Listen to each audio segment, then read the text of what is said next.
অথচ ছিল টাটকা নাস্তিক, বামপন্থী। এখনকার সময় এসে হলো ভাববাদী, গুরুবাদী, লালন ফকিরের অনুসারী। আমি ভাবলাম এই জিনিসটা নিয়ে ইদানিং খুব আলোচনা হচ্ছে। লালন মতবাদ প্রতিষ্ঠা করার জন্য ব্যাপক এক প্রচেষ্টা আমাদের সরকারের ঊর্ধ্বতন মহলে চলছে, লালনবাদকে প্রতিষ্ঠা করা। আপনাদের আশপাশে আট্টসী, সুরেশ্বর, চন্দ্রপাড়া, দেওয়ানবাগী এগুলো আছে না? কথা হয় না? বাংলাদেশের যত ভণ্ড পীর আছে সমস্ত ভণ্ড পীরদের গুরুর নাম লালন। এই বিষয়টা আপনাদের আগে জানতে হবে। এত মতবাদকে যদি আপনারা নস্যাৎ করতে চান তাহলে আগে লালনের মতবাদ জানতে হবে। কারণ লালন সমস্ত পীর ফকিরদের আবিষ্কার করেছে, লালন সমস্ত বাউল শিল্পীদের আবিষ্কার করেছে, লালন সমস্ত ভণ্ড মাজার তৈরি করেছে। লালনের মতবাদ দিয়ে আট্টসী চলে, সুরেশ্বর চলে, চন্দ্রপাড়া চলে, দেওয়ানবাগ চলে। বাংলাদেশের যত ভণ্ড পীর আছে সবটার মূল মাখাজ হলো লালন ফকির। এজন্য আট্টসীর বিরুদ্ধে বলা লাগে, লালন ফকিরের ব্যাপারে জানা দরকার। এজন্য আমি গত কয়েকদিন আগে কিউরিসিটি জাগলো যে লালন ফকিরের মতবাদ নিয়ে আমাদের একটু পড়াশোনা করা দরকার। কারণ আমরা সবাই জানি লালন কাফের, লালন কাফের। কেন যে কাফের এটা তো আমাদের জানা দরকার। আমি গত কয়েকদিন আগে মাঝভান্ডারী পীর সাহেবের একটা বই পড়লাম, বেলায়েতে মুতলাকা। দেশটা স্বাধীন হওয়ার কারণে যদি অন্য দেশের সংস্কৃতিকে বাংলাদেশে চলতে না দেওয়া যায়, তোর গণতন্ত্র তো বিদেশি, তোর সমাজতন্ত্র তো বিদেশি, তোর ধর্ম নিরপেক্ষবাদ, সেকুলারিজম এগুলো তো বিদেশি। এমনকি রাশেদ খান মেনন যে রাজনীতি করে সেই রাজনীতিও রাশিয়ার লেনিনের রাজনীতি। ভিন্ন দেশের সংস্কৃতি যদি ইসলামের আইন সংস্কৃতি চলতে না পারে, সমস্ত ধর্ম বিরুদ্ধে সমস্ত মানব প্রচিত তন্ত্র মন্ত্রকে কবর দিয়ে দেওয়া দরকার। না, ওগুলোর ব্যাপারে তাদের কোনো প্রশ্ন নাই। কয় ইসলাম ধর্ম হুজুর অনেক আগের ধর্ম, ওটা এই যুগে চলে না। কেন? কয় ডিজিটাল যুগে পুরান যুগের আইন চলে। তো ডিজিটাল যুগে পুরান যুগের আইন চলে না, কিন্তু ডিজিটাল কায়দায় ধর্ষণ চলে, ডিজিটাল কায়দায় দুর্নীতি চলে, ডিজিটাল কায়দায় তাহাজ্জুদের নামাজ বাদ দিয়া ভোট চুরি তো ঠিকই চলে। এরা বলতে চায় ইসলাম পুরান যুগের ধর্ম, ডিজিটাল যুগে চলে না। যদি এই আইন যুক্তিটা আমাকে মানতে হয়, অনেক আগের বিষয় হিসেবে ইসলামকে যদি মানা না যায়, তুই যে গণতন্ত্র মানস, তোর গণতন্ত্রের জন্ম তো গ্রিসের অ্যাথেন্সে 2000 বছর আগে। 2000 বছর আগের গণতন্ত্র মানতে পারো, 1400 বছর আগের ইসলাম মানতে পারো না। সুস্পষ্ট কথা, বাংলার জমিনে থাকবি, ইসলাম যদি সহ্য নাই গোপনে পালাবি, যদি খুঁজে পাওয়া যায় পিঠের চামড়া মুখের দাঁত মুসলমান রাখবে না। আমাদের এই কথার কারণে আবার বলা হবে হুজুররা উগ্রবাদী। তো আপনারা আমাকে উগ্র বানান কে? ইসলাম নিয়ে যদি আপনারা কোনো কথা না বলেন আমাদের তো উগ্র হওয়া লাগে না। ফরহাদ মাজার এখন বুদ্ধি দেয়, এই সরকারের অনেকের বুদ্ধি দেয়, অথচ ছিল টাটকা নাস্তিক, বামপন্থী। এখনকার সময় এসে হলো ভাববাদী, গুরুবাদী, লালন ফকিরের অনুসারী। আমি ভাবলাম এই জিনিসটা নিয়ে ইদানিং খুব আলোচনা হচ্ছে। লালন মতবাদ প্রতিষ্ঠা করার জন্য ব্যাপক এক প্রচেষ্টা আমাদের সরকারের ঊর্ধ্বতন মহলে চলছে, লালনবাদকে প্রতিষ্ঠা করা। আপনাদের আশপাশে আট্টসী, সুরেশ্বর, চন্দ্রপাড়া, দেওয়ানবাগী এগুলো আছে না? কথা হয় না? বাংলাদেশের যত ভণ্ড পীর আছে সমস্ত ভণ্ড পীরদের গুরুর নাম লালন। এই বিষয়টা আপনাদের আগে জানতে হবে। এত মতবাদকে যদি আপনারা নস্যাৎ করতে চান তাহলে আগে লালনের মতবাদ জানতে হবে। কারণ লালন সমস্ত পীর ফকিরদের আবিষ্কার করেছে, লালন সমস্ত বাউল শিল্পীদের আবিষ্কার করেছে, লালন সমস্ত ভণ্ড মাজার তৈরি করেছে। লালনের মতবাদ দিয়ে আট্টসী চলে, সুরেশ্বর চলে, চন্দ্রপাড়া চলে, দেওয়ানবাগ চলে। বাংলাদেশের যত ভণ্ড পীর আছে সবটার মূল মাখাজ হলো লালন ফকির। এজন্য আট্টসীর বিরুদ্ধে বলা লাগে, লালন ফকিরের ব্যাপারে জানা দরকার। এজন্য আমি গত কয়েকদিন আগে কিউরিসিটি জাগলো যে লালন ফকিরের মতবাদ নিয়ে আমাদের একটু পড়াশোনা করা দরকার। কারণ আমরা সবাই জানি লালন কাফের, লালন কাফের। কেন যে কাফের এটা তো আমাদের জানা দরকার। আমি গত কয়েকদিন আগে মাঝভান্ডারী পীর সাহেবের একটা বই পড়লাম, বেলায়েতে মুতলাকা। বইটার মধ্যে দেখলাম যে তারা তাদের বইয়ের মধ্যে লিখেছে পীরি খোদা, পীরি নবী। আস্তে কর নাউজুবিল্লাহ। তা আমি ভাবলাম যে এই মতবাদগুলোরও পেল কোথায়। তখন খুঁজতে লাগলাম যে আসলে এদের মূল গোড়া কোথায়, গোড়ায় যাওয়া দরকার। সমস্ত গবেষণা শেষ ফলাফল দেখলাম এদের মূল গোড়া হলো লালন ফকির। এজন্য আমি লালনের 7টা কিতাব কিনেছি, লালন মতবাদের 7টা কিতাব। দেখি ওদের মধ্যে আসলে এই কথাগুলোর ব্যাপারে তারা কি বলে, একটু দেখা যাক। দেখা দরকার আছে না? কথা হয় না? যদি আপনাদের আগ্রহ না থাকে তাহলে আমি বলবো না। লালনের মতবাদ এখন বাংলাদেশের উচ্চ মহলে খুব ব্যাপক আলোচনা তৈরি হয়েছে ফরহাদ মাযহারের কারণে। সুতরাং লালন মতবাদ সম্পর্কে আমাদের জানা দরকার। শুধু আত্মসীর বিরুদ্ধে বলে লাভ নাই, দেওয়ানবাগ সুরেশ্বরের বিরুদ্ধে বলে লাভ নাই, চন্দ্রপাড়ার মাইজভান্ডারের বিরুদ্ধে বলে লাভ নাই। মূল গোড়া যদি ধরা না যায় তাহলে এই বিচ্ছিন্নবাদীদের ব্যাপারে বলে আপনি কতটা আগাতে পারবেন। চলেন দেখি লালন কি বলে। এটা হলো অখণ্ড লালন সঙ্গীত, একজন লালন ভক্ত আব্দুল মান্নান সম্পাদিত। এই বইটার 63 নম্বর পৃষ্ঠার মধ্যে গিয়া লালন ফকির যে কথাটা বলেছে, লালনের বক্তব্য হলো সে তো সবকিছু গানে গানে বলতো। দেখেন লালন কি কয়। অখণ্ড লালন সঙ্গীত পৃষ্ঠা নাম্বার 63। লালন কয়, যেহি মোরশেদ মানে যিনি মোরশেদ, মোরশেদ মানে পিসাব, যেহি মোরশেদ সেই তো রসুল, ইহাতে নাই কোনো ভুল, খোদাও সে হয়। লালন কয় না এমন কথা কোরআনে কয়, মানে কোরআনে নাকি বলেছে যে আল্লাহ, রসুল এবং মুর্শিদ এরা সব এক। বলেন তো লালন সত্যবাদী না মিথ্যাবাদী? আরো জোরে কন। আল্লাহ, রসুল এবং পীর এরা যে 3 সত্তা, এ ব্যাপারে কোন যুক্তি বা কোন দলিলের দরকার আছে? আল্লাহ কয়জন? বলেন না কয়জন? কুল হু আল্লাহু আহাদ, আল্লাহ কয়জন? আল্লাহু লা ইলাহা ইল্লাহু, আল্লাহ ছাড়া কোনো ইলাহ। কিন্তু লালন কয় যে আল্লাহও যিনি, মুহাম্মদ আল্লাহ, মুর্শিদ আল্লাহ। তো মুর্শিদ যদি বাংলাদেশে পীরের সংখ্যা যদি 1 লাখ, তার মানে পীর দিয়ে আল্লাহ 1 লাখ। নাউজুবিল্লাহ, আসতে বলেন আপনারা। আচ্ছা, এরপরে এই বইটার 82 নম্বর পৃষ্ঠায় এটার একটু ব্যাখ্যা করা হয়েছে। মূলত নবীজির ইসলামের শুরু লগ্নে আল্লাহ, রসুল এবং মুর্শিদ এই 3টারই এক মনে করা হতো, কিন্তু আবু বকর, ওমর, উসমান এদের কুনজরের কারণেই 3 সত্তা আলাদা হয়েছে। কি কয় দেখেন, অখণ্ড লালন সঙ্গীত পৃষ্ঠা নাম্বার 82 বলে, প্রচলিত অতি চর্চিত রাজতান্ত্রিক সাম্রাজ্যবাদী সংস্করণের কোরআনে প্রদত্ত সত্তা আল্লাহ, রসুলকে সম্পূর্ণ 2 ভাগে বিভক্ত করে পৃথক 2টি সত্তা হিসেবে দেখিয়ে থাকে। মানে বর্তমানের কোরআন আল্লাহ এবং রসুলকে আলাদা করে দেখাতে চায়। আবু বকর, ওমর, ওসমানদের সৃষ্ট কুটিল চক্রান্তে নবীকে আল্লাহ থেকে আলাদা বানিয়ে সাধারণ মানুষের পর্যায়ে নামিয়ে আনা হয়। তাই এখনো প্রতিদিন 5 বার আজানের পর নবীকে বেহেশতে পাঠানোর জন্য আল্লাহর কাছে মোনাজাত করে থাকে বেকুফেরা। তার উপর ওহাবি অসুর কাঠমোল্লারা তো মোর্শেদ বা গুরু সত্তার কোনো স্বীকৃতি মানতে নারাজ। কিন্তু লালন সাইজি লালনের দিব্য দৃষ্টিতে মোর্শেদ, রসুল, আল্লাহ একই অখণ্ড মহাসত্তার বিকাশ তথা ওয়াহদানিয়াত। নাউজুবিল্লাহ, আসতে বলেন আপনারা। অখণ্ড ওয়াহদানিয়াত মানে আল্লাহ, রসুল এবং পীর আলাদা কেউ না, খণ্ড খণ্ড না, এটা অখণ্ড মানে একজনই। মানে আল্লাহও তিনি, রসুলও তিনি, পীরও তিনি। আস্তে কর নাউজুবিল্লাহ। মুমিন বলেন এরা মুসলমান না বেঈমান? আবার বলেন। এবার দেখেন আরেকটা বই, এটা হলো লালন দর্শন। এতক্ষণ তো বললো যে মুর্শিদ আল্লাহ, এখন বলা হবে লালনই আল্লাহ। আপনাদের নাউজুবিল্লাহর আওয়াজ শুনে মনে হচ্ছে এই ব্যাপারে আলোচনা করা আপনারা খুশি। আওয়াজ দিয়া বলেন। দেখেন 103 নম্বর পৃষ্ঠা লালন দর্শন, এটা আব্দুল মান্নানের লেখা। লালন দর্শন পৃষ্ঠা নাম্বার 103 কি বলেছে দেখেন। লালনকে কোন ঐতিহাসিক ব্যক্তি রূপে ধরে লালনকে কোনো ঐতিহাসিক ব্যক্তিত্ব রূপে ধরে নিয়ে আমরা এগোতে পারি না। আমাদের কাছে তিনি চিরন্তন, শাশ্বত, মূল সত্তা।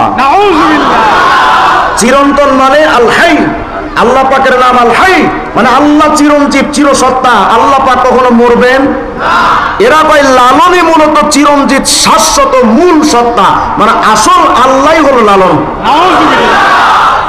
বলেন লালন ফকির মুসলমান না কাফের? এরপরে দেখেন অখণ্ড লালন সঙ্গীত 63 নম্বর পৃষ্ঠায় তারা আরো দাবি করেছে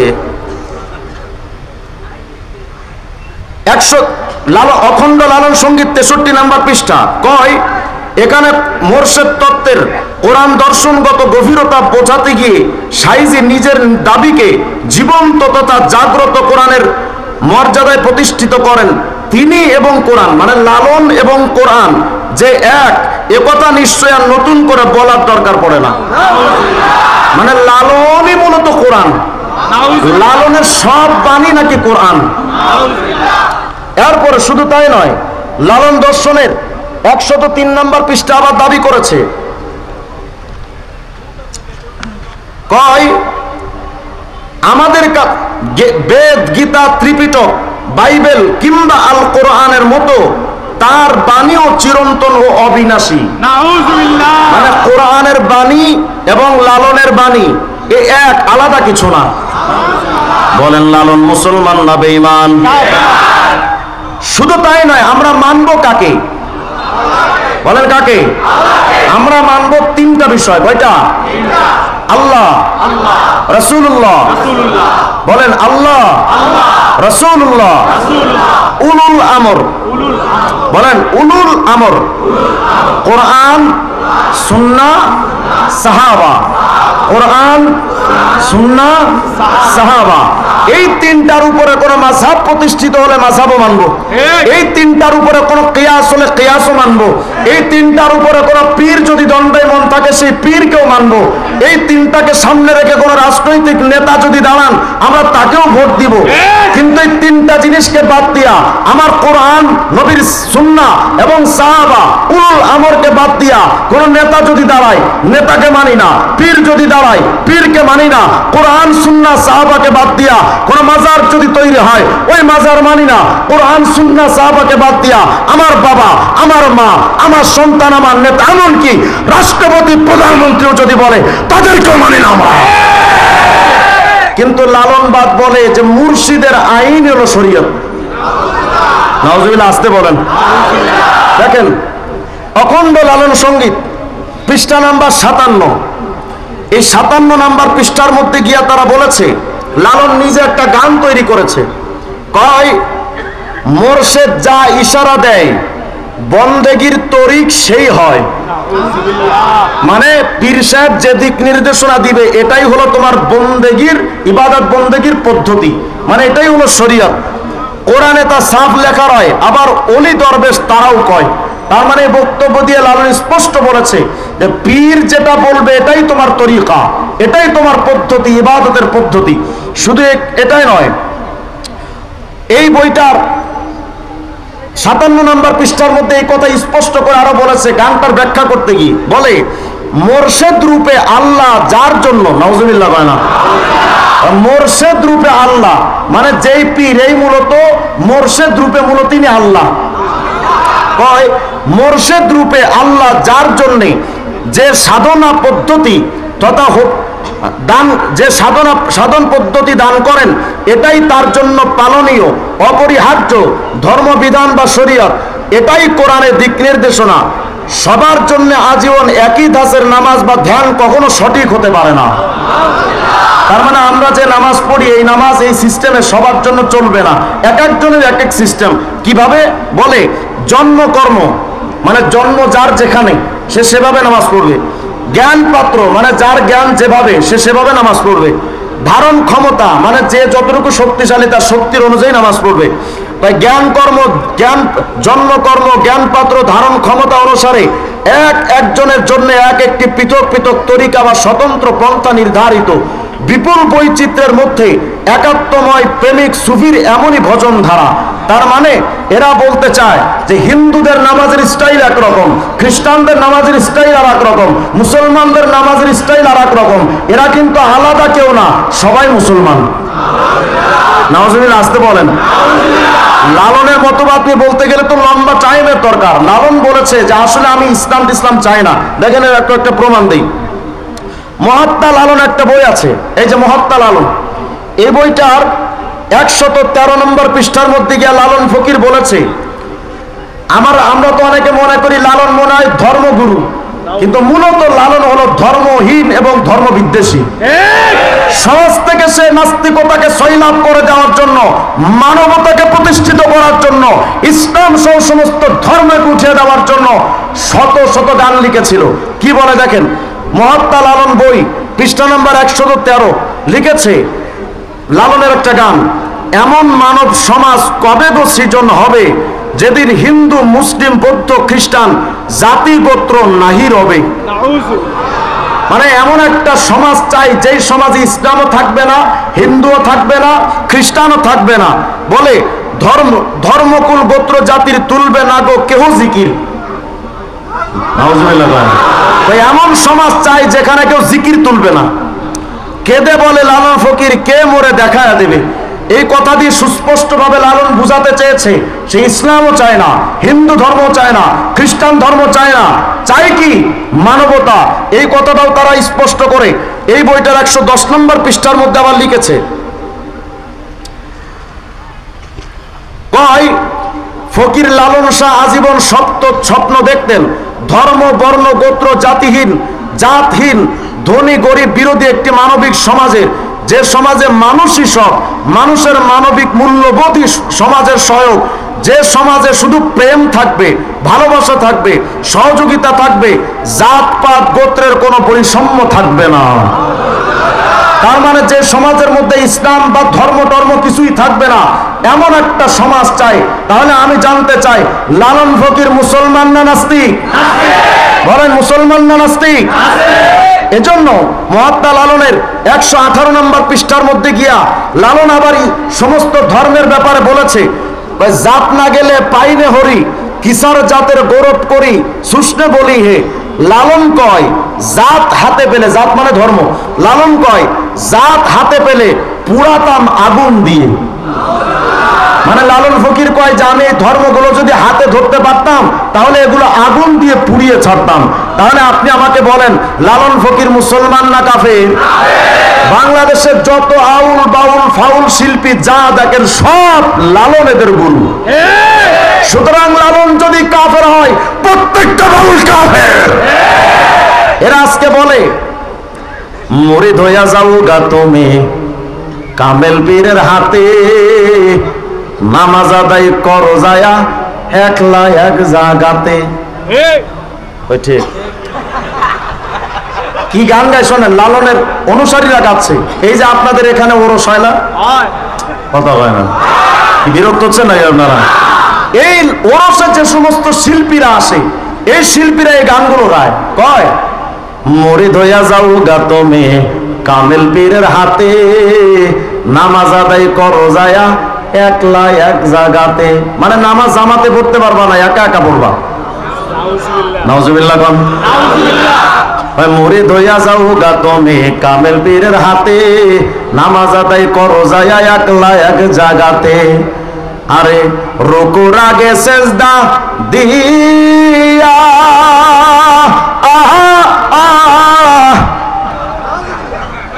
আছে না নাই? কি কয় রুকু আগে না সেজদা আগে? এরা কয় রুকুর আগে সেজদা দিয়া সামনেতে থাকো চাহিয়া গো, তোমার মুর্শিদ আছে আপন হালে, আসানে সুরাতে তার কাবাতে থাকে পরোয়ার। কি কইলো বুঝলেন? কয় পরোয়ার তো আল্লাহ তো থাকে কাবাই, আর তুমি যখন সিজদা দিবে তখন কল্পনা করবা তোমার সামনে তোমার বাবা পীর আছে। সিজদা দিবেন কারে? আল্লাহ ছাড়া কাউরে সিজদা দেওয়া জায়েজ? জায়েজ না হারাম? ঈমান না শিরক? এখন তো পীরের কাছে গিয়া সিজদা দেয়। এরা মনে মনে ভাবে পীরই হলো তাদের খোদা, পীরই নাকি তাদের নবী।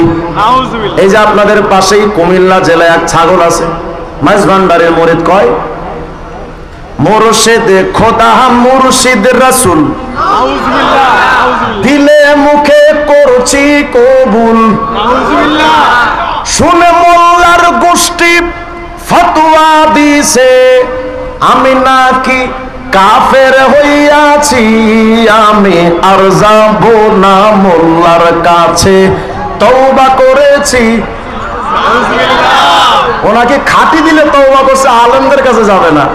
কি সমস্যা? আলেমরা আমারে কাফের কয়। কেন কাফের কয়? কানে পীরে খোদা মনে করি, রসুল মনে করি, এজন্য আলেমরা আমারে কাফের কয়। আমি বললাম হারামি, তুই পীরে খোদা বলবি, রসুল বলবি, আলেমরা তোমারে কাফের বলবে না, আব্দুল কাদের জিলানী কইব না। যারা পীরে খোদা কয়, রসুল কয়, মুসলমান না কাফের। এরা আলেমদের কাছে যাইতে চাই না, কই তওবা করছে, আলেমদের কাছে যাব না। আমি স্পষ্ট করে বলি, যাদের জন্মে বাজাও থাকে তারা কোনোদিন আলেমদের দরবারে যেতে পারে না। গত কয়েকদিন সোনাই মুড়ি গেলাম, ওখানে একটা পাগল আছে, এর নাম হলো সেলিম, হেজবুত তাউটের ইমাম। সেলিমে কয় আমার বাপ মার বিয়ে শুদ্ধ হয় নাই। নাউজুবিল্লাহ কয় কেন? আমার বাপ মার বিয়ে পড়াইছে এই মোল্লারা, এই মোল্লারা তো মুসলমান না, সব তো কাফের। তা আমার বাপ মার বিয়ে পড়াইছে কাফেররা, সুতরাং আমার বাপ মার বিয়ে হয় নাই। আমি বললাম এজন্যই তো রিজওয়ান রফিক কয় তুই টাটকা হারামজাদা। আলেমদের কাছে যাইতে ভালো লাগে না, পীরদের কাছে যায়, এরা নাকি জান্নাতের টিকিট দেয়া দিবে। এই সবগুলো আকীদা লালন ফকিরের আছে। লালন ফকিরের ব্যাপারটা এত বিস্তৃত, আমি গত এক সপ্তাহ যাবত পড়তেছি কিন্তু আগা মাথা খুঁজে পাচ্ছি না, এত বিস্তৃত ব্যাপার। এখন এরা পীরের কাছে যায় ভাগ্য পাল্টাইতে। পীর নাকি তাদের ভাগ্য পাল্টাইতে পারে, কারণ তাদের মতদর্শ তো হলো পীরই খোদা, সুতরাং পীর ভাগ্য পাল্টাইতে পারে। পীরের কাছে যায় ভাগ্য পাল্টাইতে, বাবার কাছে গিয়ে কয় বাবা ভাগ্য পাল্টা দে। যা দেখে পীরেরই কপাল খারাপ, কাপড় চোপড় দূরের কথা, জাইঙ্গাও নাই, ল্যাংটা বাবা আছে না নাই। বাবার কাছে গিয়া কয় বাবা সন্তান দে, খবর নিয়ে দেখলাম বাবারই সন্তান নাই। বলেন তো সন্তান দেওয়ার মালিক কে? বলেন না কে? সন্তান দেওয়ার মালিক পীর তো দূরের কথা, সন্তান দেওয়ার মালিক কোন নবীও না। কথা আমি চ্যালেঞ্জ করে বলি, সন্তান দেওয়ার মালিক যদি নবী হতেন, ইব্রাহিম খলিলুল্লাহ 86 বছর বয়স, সন্তান নাই, অবশেষে আল্লাহকে বললেন রব্বি হাবলি মিনাস সলিহিন, আল্লাহ আমাকে একটা সন্তান দেন। তাহলে ইব্রাহিম খলিলুল্লাহ সন্তান হয় না, সন্তান দেওয়ার মালিক কে? আল্লাহ। বলেন বলেন কে? জাকারিয়া আলাইহিস সালামের চুল দাড়ি পেকে গেছে, সন্তান হয় না, আল্লাহ রে আল্লাহ আমার একটা সন্তান দেন। এরপরে জাকারিয়া নবীর সন্তান হয়, আল্লাহর কাছে চাওয়ার পরে ইব্রাহিম খলিলুল্লাহর সন্তান হয়। এমন কি আমাদের নবীতে 11 জন বিবি, আম্মাজান খাদিজাতুল কুবরা ব্যতীত কোন স্ত্রীর ঘরে নবীর সন্তান ছিল না। কথা হয় না কেন? আমার নবী কি জন্ম নিয়ন্ত্রণ করতেন? নাউজুবিল্লাহ, এটাকে ভাবাও যাবে। তাহলে আমার নবী জন্ম নিয়ন্ত্রণ করলেন না, আম্মাজান আয়েশা সিদ্দিকার মতো তাগড়া যুবতী স্ত্রীর ঘরেও সন্তান হলো না, 30, 35, 40 বছরের স্ত্রীদের ঘরেও সন্তান হলো না, শুধুমাত্র খাদিজাতুল কুবরার ঘরে সন্তান। প্রমাণ হয়েছে সন্তান দেওয়ার মালিক আমাদের নবীও না, সন্তান দেওয়ার মালিক কে? কিন্তু এরা মনে করে পীর এদের সন্তান দিবে। আচ্ছা বলেন, যেখানে নবীর সন্তান দিতে পারে না, তোর পীর কেমনে পারে? বোঝা গেল ওটা পীর না, ওটা লুচ্চা। ওটা কি? এই জন্য যুবকদের তোমাদেরকে বলি, তোমরা খুব অ্যালার্ট থাকবা। এই এলাকায় যদি এমন সন্তান দেওয়ার দাবিদার কোন পীরের আগমন হয়, ওর পেছনে সিসি ক্যামেরা ঢোকায় রাখবা, ওর বিভিন্ন জায়গায় তদন্ত রাখবা, দেখবা ও গোপনে গোপনে পিরালি রূপ ধারণ করে গোপনে গোপনে তোমার ভাবির সাথে ইজ্জত হানি করার চেষ্টা চালাচ্ছে, তোমার এলাকার মহিলাদের ইজ্জত নষ্ট করার চেষ্টা চালাচ্ছে। এজন্য এই পীরদের হাতে বায়াত হওয়া দূরের কথা, দেখলেই জুতা দিয়া পিটানো দরকার। সন্তান দেওয়ার মালিক কে? এরা এখন আমগো নাম দিছে আমরা শরীয়তি হুজুর, আর ওরা কি? আমরা মারেফতি মোল্লা। এরা হলো মারেফতি বাবা, আর আমরা শরীয়তি মোল্লা। তো সমস্যা কি? কয় পাগল মরলে বাতি জ্বলে, মুন্সি মরলে জ্বলে না, মানে শরীয়তি মোল্লা আমরা যখন মরি আমাদের কবর কি মোমবাতি জ্বলে? এদের কবরে নাকি মোমবাতি জ্বলে। এজন্য গান বানাইছে, কয় পাগল মরলে বাতি জ্বলে, মুন্সি মরলে জ্বলে না, পাগলার কাছে খোদাই থাকে, কান্নার দলে দেখে না, টুন টুনা টুন। মানে কইতে চাই যে ওদের কোন মুরিদ যদি মারা যায় তাদের কবরে তো মোমবাতি জ্বলে, এই মোল্লাদের কবরে তো মোমবাতি জ্বলে না। তাই বললাম তা তো জ্বলবে। দুনিয়াতে শরীয়ত বাদ দিয়া মারেবতের আগুন গাঞ্জা খাইছস, এখন তোর কবরেও যে জ্বলে ওটার প্রমাণ তোর ওপরেও জ্বলে। বছর আমরা গাঞ্জা টাঞ্জা খাই না, এখন তো গাঞ্জারও দলিল বাইরে গেছে। গত কয়েকদিন আগে গাঞ্জা খাওয়ার দলিল বাইরেছে। কি দলিল? ফাবি আইয়ে আল্লাহ রাব্বিকুমা তুকাদ্দিবান। ভাই আল্লাহর কোন কোন নিয়ামত অস্বীকার করবা? তো গাঞ্জাও তো নিয়ামত। একটা গল্প মনে পড়ে গেছে, কমু আপনাদের, বিরক্ত হবেন না তো? মেথর চেনেন না আপনারা? মেথর কথা কয় না। মেথর বেচারার কাম কি? আতর ঘষা। কোন বাথরুমের কি সমস্যা ওগুলো তালাশ কইরা হাতে দেখবেন কেরোসিনের বোতল আর বাম হাতে বালতি। মেথর মহোদয় কই জানি যায়, তো যাচ্ছে বাজার দি, তো বাজারের পাশে একটা আতরের দোকান। তো আতরের দোকান থেকে সাধারণত একটা ঘ্রাণ বের হয় না। মেথর বেচারা যখন এখান দিয়ে যাচ্ছে, তো আতরের দোকানওয়ালা মাত্র দোকানের শাটার খুলছে। শুনতেছি কথা? তো যে মাত্র শাটারটা খুলছে ভেতরের একটা ঘ্রাণ বাইর হবে না? আতরের দোকান যেহেতু, আতরের দোকান থেকে ঘ্রাণ বের হয়ে লাগবে না লাগবে, লাগছে মেথরের নাকে। মেথরের বেচারা তো আতর সহ্য হয় না, আতরের ঘ্রাণ যখন নাকে লাগছে তো টাস করে পড়ে গেছে। এখন তো মহাবিপদ। আতরের দোকানওয়ালারা তো সাধারণত একটু হুজুর টাইপের হয়। বেচারা মনে মনে ভাবতেছে, আমি একে হুজুর, মেথর তুই মরবি মরবি, আর একটু দূরে গিয়ে মর, আমার দোকানের সামনে খায়, এমনি তো জঙ্গি মামলা খায়, আবার না জানি কোন অপবাদ আমারে লাগায়। যত আশপাশে ডাক্তার কবিরাজ আছে সব আনা হলো, অ্যালোপ্যাথিক, হোমিওপ্যাথিক, গাছটা হারবাল সব ট্রিটমেন্ট চলছে, কাম হয় না। এই মেথরের ভাই যাচ্ছিল পাশ দিয়ে হেঁটে, একজন গিয়া কয়ে, সুকুমার দা শুনছো? বলে কি? কয় তোমার ভাই তার দোকানের সামনে পড়ছে। আগে কত কোন দোকানের সামনে পড়ছে? আতরের দোকানের সামনে।